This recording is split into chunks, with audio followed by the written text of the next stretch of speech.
Subscribe कीजिए हमारे free study channel को हमारी लेटेस्ट वीडियो को देखने के लिए। हेलो स्टूडेंट्स, आप सभी का स्वागत है आपके अपने इस यूट्यूब चैनल पर।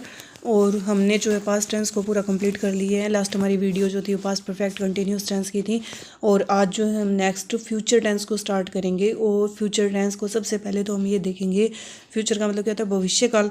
तो जिस भविष्यकाल से हमें यह ज्ञात होता है कि काम जो है सामान्यतः आने वाले समय में होगा, आज नहीं होगा, आने वाले समय में होगा, यानी भविष्य में होगा, उसे हम किससे इंडिकेट करते हैं, फ्यूचर सिंपल टेंस से हम इसको इंडिकेट करते हैं। सबसे पहले हम इसके कीवर्ड यानी इसकी जो पहचान है वो देखें। तो जो इसके फ्यूचर सिंपल टेंस की जो पहचान है वो क्या होती है, गा गे गी। वाक्य के अंत में क्या आता है, गा गे गी आदि शब्द आते हैं जिससे हम पहचान जाते हैं कि ये जो वाक्य है ये किसका है, फ्यूचर सिंपल टेंस का है। उसके बाद में अब हम इसका जो सिंपल स्ट्रक्चर है कि इसका जो साधारण वाक्य है उसको कैसे बनाएंगे हम वो देखते हैं। आप देखो, अफर्मेटिव सेंटेंस यानी कि साधारण वाक्य। सबसे पहले हमें इसी को देखना है। तो सबसे पहले हमारा क्या आ जाएगा, सब्जेक्ट आ जाएगा, ठीक है, कर्ता आ गया। उसके बाद में हमारी क्या आ गई, हेल्पिंग वर्ब। देखो यहाँ क्या आती है, फ्यूचर टेंस की जो हेल्पिंग वर्ब रहती है विल या शेल रहती है। अब आप लोग कंफ्यूज होते हो कि विल लगाएं या शेल लगाएं। तो देखो, शेल कहाँ लगता है और विल कहाँ लगता है। शेल को आप ध्यान रखो कि शेल जो है आप लगाओगे किस किस के साथ में, शेल को लगाना है हमें आई के साथ में लगाना है और हमें कहाँ लगाना है, वी के साथ में लगाना है, बस, ठीक है। इतना ही आप याद रखो कि शेल को हमें कहाँ लगाना है, आई और वी के साथ में, और बाकी कोई भी आएगा तो हम क्या लगाएंगे, विल लगा देंगे। उसके बाद में हम क्या करेंगे, वर्ब की फर्स्ट फॉर्म आएगी, ठीक है। उसके बाद में हम क्या करेंगे, ऑब्जेक्ट को लगा देंगे जो भी हमारा होगा उस वाक्य में। फिर एडवर्बियल्स, ये अगर वाक्य में हों भी, जो एक्स्ट्रा जो बचे हुए शब्द होते हैं वो जो भी हैं वो हम लास्ट में लगाएंगे फिर, ठीक है। जैसे एक वाक्य हम इसका उदाहरण देखें सिंपल सा, राम कल स्कूल जाएगा, ठीक है, राम कल स्कूल जाएगा। तो हम इसको भविष्य में होने वाली घटना है, ठीक है। तो ये हमारा फ्यूचर सिंपल टेंस और लास्ट में क्या है, गा लिखा हुआ है। तो हम कीवर्ड भी हमें पता चल गया। तो हम इसको कैसे बनाएंगे, सबसे पहले हमने क्या लिख लिया, राम लिख लिया। फिर शेल और विल में तो हमें कन्फ्यूज़ होना ही नहीं है, शेल कहाँ लगेगा, आई और वी के साथ में लगेगा। तो यहाँ क्या लगा दिया हमने, विल लगा दिया। फिर वर्ब की हमने क्या लिखा है, फर्स्ट फॉर्म। स्ट्रक्चर में क्या है, वर्ब की फर्स्ट फॉर्म। तो वर्ब की फर्स्ट फॉर्म हमारी क्या है, गो है, देखो, ठीक है, गो लग गया। फिर टू स्कूल टुमारो, ठीक है, टुमारो यानी कि कल वो क्या करेगा, राम जो है स्कूल जाएगा, ठीक है। ये हमने क्या देख लिया, हमारा साधारण वाक्य, अफर्मेटिव वाक्य देख लिया। इसके बाद में नेक्स्ट हम चलते हैं आगे। अब हम देखेंगे कि नेगेटिव वाक्य, उसी को हम नेगेटिव कैसे बनाएं, नकारात्मक वाक्य हम कैसे बनाएं।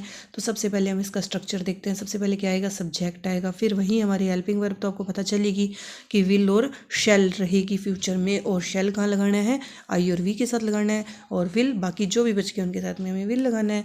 तो नकारात्मक है तो हमें हेल्पिंग वर्ब के बाद में नोट चाहिएगा। फिर वर्ब की फर्स्ट फॉर्म आएगी, फिर ऑब्जेक्ट आ जाएगा और फिर हमारे एडवर्बियल्स आ जाएंगे अगर हैं तो वाक्य में, ठीक है। अब देखो वाक्य इसी को ही हम बना लेते हैं, राम कल स्कूल नहीं जाएगा, ठीक है। तो हमने क्या किया, उठा के सबसे पहले हमने राम को लगाया, फिर हमारी हेल्पिंग वर्ब लगाई विल, और फिर आपको पता है नोट जो है वो सहायक क्रिया के बाद में आता है। तो विल जो है हमारी सहायक क्रिया हेल्पिंग वर्ब है। तो राम विल नोट, फिर हमारी मेन वर्ब क्या है इसमें, जाएगा। तो क्या आ गई first form, go. Ram will not go to school tomorrow, ठीक है। ये हमने बना लिया। इसके बाद में हम जो नेक्स्ट है वो हमारा देखेंगे इंटेरोगेटिव। अगर इंटेरोगेटिव का स्ट्रक्चर बनाना हो, इंटेरोगेटिव वाक्य बनाना हो तो हम कैसे बनाएंगे। आप देखो, इंटेरोगेटिव सेंटेंस जो है इसका कैसे बनेगा, प्रश्नवाचक वाक्य। तो सबसे पहले हमें इसको स्ट्रक्चर पे फोकस करते हैं। स्ट्रक्चर देखो, हेल्पिंग वर्ब विल या शेल, क्योंकि इंटेरोगेटिव के अंदर हमारी हेल्पिंग वर्ब जो है सबसे पहले आती है। उसके बाद में हमारा सब्जेक्ट आ जाएगा, फिर हमारी वर्ब की फर्स्ट फॉर्म आएगी, फिर ऑब्जेक्ट आ गया, फिर हमारे जो भी एडवर्बियल्स हैं वाक्य में वो आ जाएंगे। तो इसी को हम लेते हैं एग्जाम्पल। देखें हम, क्या राम कल स्कूल जाएगा। तो इसको कैसे बनाएंगे, हमारी हेल्पिंग वर्ब क्या थी, विल। राम के साथ में क्या आएगा, will. Will Ram go to school, last में हमारा एडवर्बियल क्या आ जाएगा, टुमारो, ठीक है। तो ये बिल्कुल इजी सा था कि will Ram go to school tomorrow, कि क्या राम कल स्कूल जाएगा। फिर हम इसका बनाते हैं नेगेटिव और इंटेरोगेटिव, यानी नकारात्मक और प्रश्नवाचक वाक्य अगर हमें इकट्ठा बनाना हो तो हम उसको किस प्रकार से बनाएंगे, हम देखते हैं। आप देखिए, इसमें नेगेटिव और इंटेरोगेटिव एक साथ है, इसका स्ट्रक्चर हमें ध्यान में रखना है। सबसे पहले शांत या वांट, फिर सब्जेक्ट आ गया हमारा, ठीक है, फिर वर्ब की फर्स्ट फॉर्म, फिर ऑब्जेक्ट, फिर एडवर्बियल अगर वाक्य में है तो, और लास्ट में हमारा इंटेरोगेशन, मार्क ऑफ इंटेरोगेशन। तो इसका हम एग्जांपल लें कि क्या राम कल स्कूल नहीं जाएगा। ठीक है। इसमें क्या आ गया हमारा नकारात्मक भी आ गया और लास्ट में क्या है प्रश्नवाचक भी है। ठीक है, तो हम इसको इस स्ट्रक्चर के अनुसार बनाते हैं। सबसे पहले विल है जो हेल्पिंग वर्ब, तो यहाँ क्या आ गया वॉन्ट, फिर क्या आ गया हमारा सब्जेक्ट वॉन्ट राम, फिर गो टू स्कूल टुमारो। इस प्रकार से हमने जो स्ट्रक्चर के अनुसार नेगेटिव और इंटेरोगेटिव जो है दोनों प्रकार से जो हमारा बना लिया। हमने चारों प्रकार के वाक्य देख लिए। अफर्मेटिव कैसे बनेगा फ्यूचर सिंपल का, और इंटेरोगेटिव कैसे बनेगा, नेगेटिव कैसे बनेगा, और नेगेटिव इंटेरोगेटिव को हम कैसे बनाएंगे। अब हम जो है इसकी पहचान के लिए हम इसको जो हमारा क्वेश्चन जो है कोई भी गलत ना हो, अगर वर्ब भरनी आए तो हम इसके कुछ ट्रिक्स देखते हैं। कि फर्स्ट है यदि वाक्य में क्या आ जाए कमिंग, ठीक है, कमिंग के आगे चाहे डे लिखा है, चाहे नाइट लिखा है, चाहे मंथ लिखा है, ठीक है, कुछ भी है तो वो कौन सा होगा फ्यूचर सिंपल टेंस का वाक्य होगा। या फिर क्या आ जाए हमारा द नेक्स्ट डे आ जाए, उसके साथ मंथ लगाए या ईयर लगाए, तो भी हम कौन सा वाक्य होगा वो हमारा फ्यूचर सिंपल का होगा। उसी प्रकार से हम स्ट्रक्चर ध्यान में रखते हुए हम उसकी वर्ब को भरेंगे। या हमारे अगर टुमारो लिखा हुआ आ जाए वाक्य के अंदर, नेक्स्ट डे, वीक, ईयर, ठीक है, मंथ, ईयर, मंडे, कुछ भी आ जाता है एक्सेट्रा दिए हो, तो वाक्य किसका है फ्यूचर टेंस का है। हमें ये बात जो है ध्यान में रखनी है।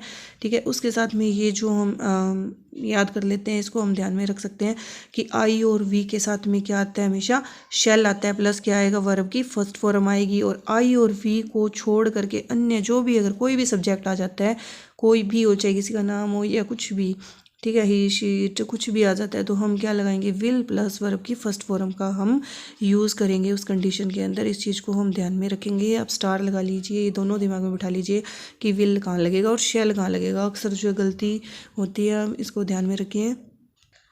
ये आप एग्जाम्पल देखिए। फर्स्ट है I dash go to school tomorrow. अब इसमें पता चल गया कि टुमारो से कौन सा टेंस है फ्यूचर सिंपल, तो हम क्या भर देंगे यहाँ पे आई, यहाँ आप भर लो शैल शैल गो, ठीक है,